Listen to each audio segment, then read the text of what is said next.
विद्यार्थी मित्रांनो, या व्हिडिओमध्ये आपण इयत्ता 10वी गणित भाग 2 या प्रकरणामधील सहज 2 मार्क्स मिळणारे उदाहरण पाहणार आहोत. प्रकरण नंबर 5 आयु. आता आपण इयत्ता 10वी गणित भाग 2 आणि प्रकरण नंबर आयु 5वे यामधील एक उदाहरण पाहणार आहात, ज्याला आपण IMP म्हणणार आहे. त्याचं सूत्र असं, तेव्हा आपण उदाहरण घेऊया. उदाहरण बिंदू E याचे कोऑर्डिनेट आहेत -4 -3 आणि F बिंदू याचे कोऑर्डिनेट आहेत 6 आणि 3, -3 -2 आणि F चे 6 आणि 3 या बिंदूंमधून जाणाऱ्या रेषेचा चढ काढा. जाणाऱ्या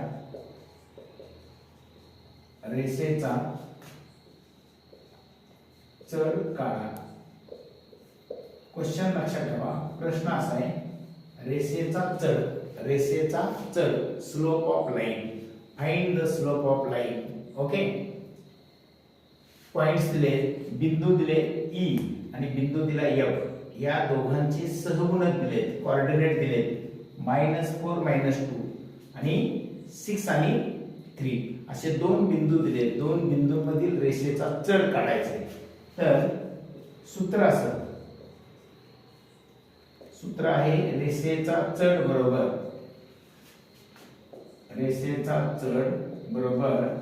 त्याच्यासाठी M अक्षर आहे.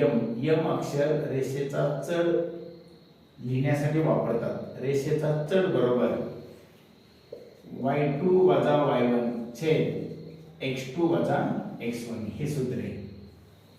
रेषेचा चढ बरोबर y2 - y1 छेद x2 - x1. याचा अर्थ असा,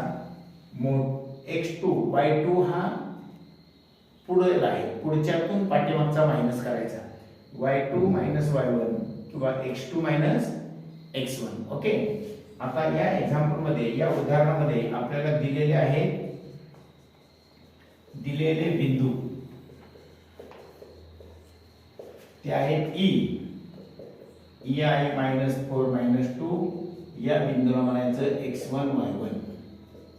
F आहे 6 आणि 3, याला म्हणायचं x2 y2. ओके. आणि मग या एक्झाम्पल मध्ये तुम्ही त्याची सूत्र लिहून ठेवायची. हे सूत्र झालं. आता पुढे रेषेचा चढ बरोबर, आता तुम्ही सांगा, हा y2 इथं आहे. y2 च्या जागेवरती संख्या आहे 3. y2 आणि y1 3 आणि -2, मग हा झाला 3 मध्ये मायनस आणि -2 डिवाइड बाय x2 आहे 6 मायनस आणि हा -4. ओके. आणि मग मायनस जवळ आलं, वजा जवळ आले की प्लस होतं.